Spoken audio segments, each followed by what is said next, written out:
માધુરીબેન તો મેળ સાથે એવી રીતે વાત કરી રહ્યા છે જાણે એને વર્ષોથી ઓળખતા હોય. સાચી વાત છે મમ્મીજી. માધુરી ફઈબા મિહિરને કમાલનું પ્રોત્સાહન આપી રહ્યા છે. અત્યાર સુધી મને માત્ર શંકા હતી, પણ જે રીતે માધુરીબેન આ કોમલ અને મિહિર સાથે વાતો કરી રહ્યા છે ને, એ જોતા પાક્કી ખાતરી થઈ ગઈ. કોમલને ઘરેથી ભગાડવામાં માધુરીબેનનો બહુ મોટો હાથ છે.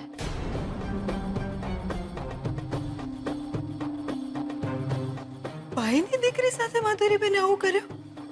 મમ્મીજી તમે ચિંતા નહીં કરો. આપણે એક કામ કરીએ ને, આપણે કોમલબેન પાસે જઈએ અને એમને સીધે સીધી વાત કરી દઈએ. ના, હમણાં નહીં. અત્યારે મને થોડી વાર માટે એકલી મૂકી દે. તું જા, સવિતાને રસોઈ પાણીમાં મદદ કર.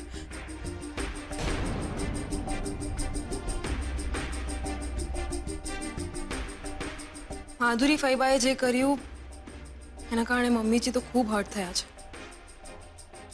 મને લાગે છે આ વિશે આરવને વાત કરવી જ પડશે. કુમાર સાથે વધારે વાત જ ન કરી શકી. એણે મને માત્ર એટલું જ કહ્યું કે આંટ ઘરે બધાને કહી દેજો કે હું સેફ છું અને સવારે આવી જઈશ.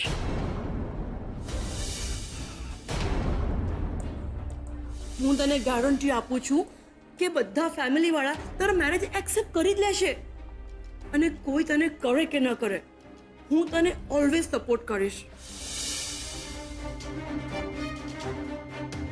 શું કામ માધુરીબેન? શું કામ? મારી કોમલ પણ તમારી જેમ આ જ ઘરની દીકરી છે. મેં સાચો રસ્તો બતાવવાની જગ્યાએ તમે એને ગેરમાર્ગે દોરી.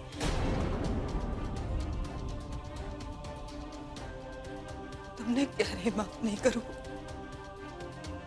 ક્યારેય નહીં.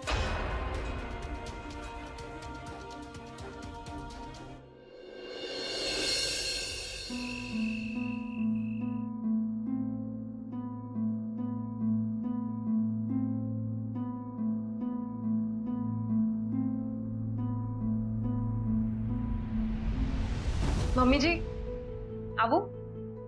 સોનુ બેટા, આવો ને.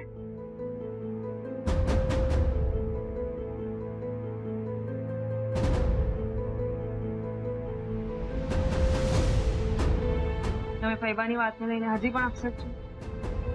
ના સોનુ, કારણ કે જ્યારે આપણા ઘરના જ ઘાતકી બને ને ત્યારે આપણા હાથ બંધાઈ જાય છે.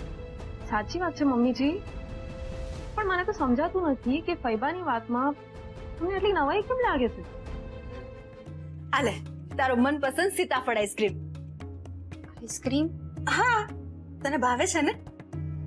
અને આ મેં ખાસ તારા માટે ઘરે જાતે બનાવ્યો છે, બજારમાંથી નથી લાવી. મમ્મા, મારી ઈચ્છા નથી. તારી તબિયત તો ઠીક છે ને? તું ના પાડે છે એ પણ સીતાફળ આઈસ્ક્રીમ ને? હા મમ્મા, મારો કાંઈ જ ખાવા પીવાનું મૂડ નથી. કેમ મૂડ નથી દીકરા? કોમલ, જ્યારથી આ લગ્નની વાત ચાલી છે અને હવે તો અમે તારા લગ્ન ધામધૂમથી કરવાના છે, લગ્નનું મુહૂર્ત પણ કાઢી લીધું છે, છતાં પણ તો ઉદાસ છે. ક્યાંક એવું તો નથી ને કે તું આ લગ્નથી જ ખુશ નથી? સાચું બોલ ને બેટા. આ લગ્ન આમ બધાની સામે ધામધૂમથી થવાના છે, એ સાંભળીને પણ તારા ચહેરા પર ખુશી ના આવી? ક્યાંક એવું તો નથી ને કે તે આ લગ્નનો નિર્ણય કોઈ દબાણમાં આવીને કર્યો છે? મને એવું સાચી હકીકત કહી દઈશ તો બધું જ ખતમ થઈ જશે, એટલે મમ્માને તો ખબર નહીં જ પડવી જોઈએ. શું વિચારે છે? કઈ નહીં, લાવ આઈસ્ક્રીમ લાવ. હવે મારે નથી ખવડાવી. કેમ? કારણ કે હવે મને સારું લગાડવા માટે તું ખોટે ખોટે હસીશ અને આઈસ્ક્રીમ ખાઈશ એટલે. સાચું બોલ ને કોમલ, તું ઉદાસ કેમ છે? મમ્મા, હું ઉદાસ છું નહીં, હું ઉદાસ હતી. અને ઉદાસ પણ એટલા માટે હતી કારણ કે છેલ્લા 2 કલાકથી મિહિરનો એક પણ ફોન નથી. હા, હું પણ એ જ વિચારતી હતી કે આજે વોચમેન ડ્યુટી પર આવ્યા કેમ નહીં. વોચમેન? હા, વોચમેન. કારણ કે આપણે જેવા કામ કરીએ દુનિયા જ નામથી ઓળખે. સાવ વોચમેન? તો તને વોચમેન ના ગમતું હોય તો પછી ચોકીદાર કહીશ. હે ભગવાન, હું પણ ભગવાનને જ પૂછું છું કે હે ભગવાન, તને આખી દુનિયામાં મારી કોમલ માટે બીજો કોઈ નમૂનો ના મળ્યો.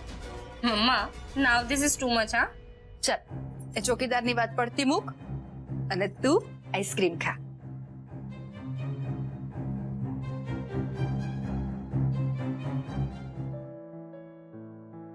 શું વિચારે છે સોનુ? આપણી યોજનાના પડઘા પડી રહ્યા છે એ દેખાય છે કે નહીં? કેવા પડઘા મમ્મીજી?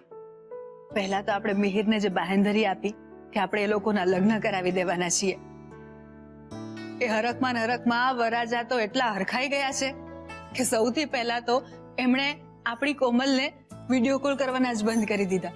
એ વાત તો સાચી છે મમ્મીજી. કોમલબેનને કેટલી શાંતિ થઈ ગઈ હશે નહીં? મિહિરના વિડીયો કોલ આવવાના બંધ થઈ ગયા. પણ આગળનો પ્લાન શું છે?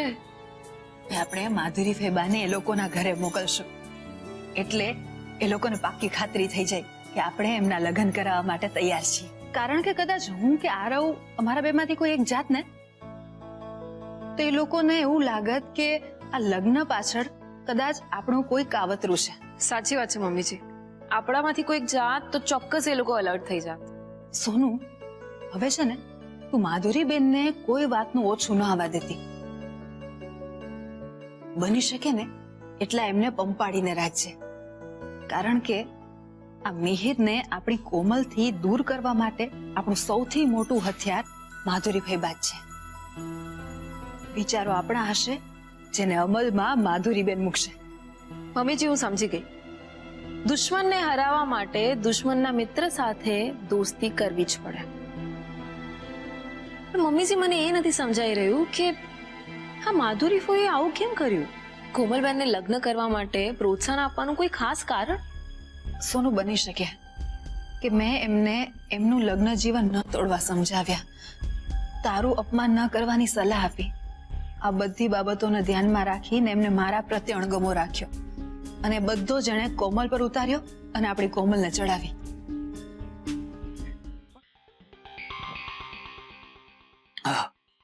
આ જયરાજ મહેતાએ તો મારી વાટ લગાડી દીધી. न जाने ये आग कब बुझेगी मिहिर.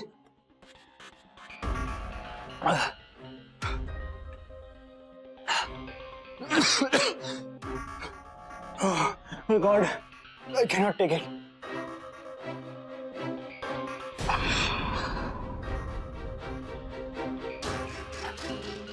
ले ले आइसक्रीम. મને નથી ખાવું આઈસ્ક્રીમ. આઈસ્ક્રીમ નથી મિહિર, આ દયા છે, દયા. મને તારી પર બહુ દયા આવે છે. આ જ ફરક છે તારામાં ને અમારામાં. કોઈને તકલીફ આપી, ટોર્ચર કરી ખુશ થવું એ અમારા સંસ્કાર નથી.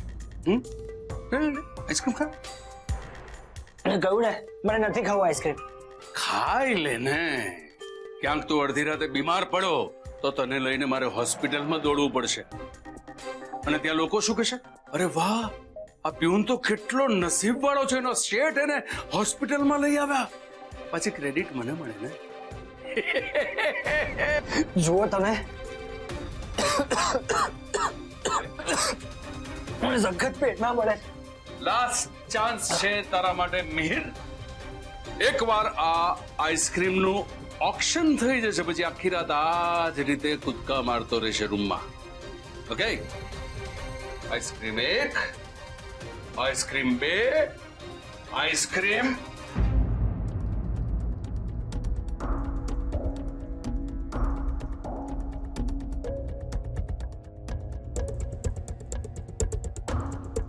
હવે તો રોજે રોજ એક પરીક્ષા લઈશ તારી બચ્ચું, ને રોજ આમ જ કૂદકા મરાવીશ, ડાન્સ કરાવીશ.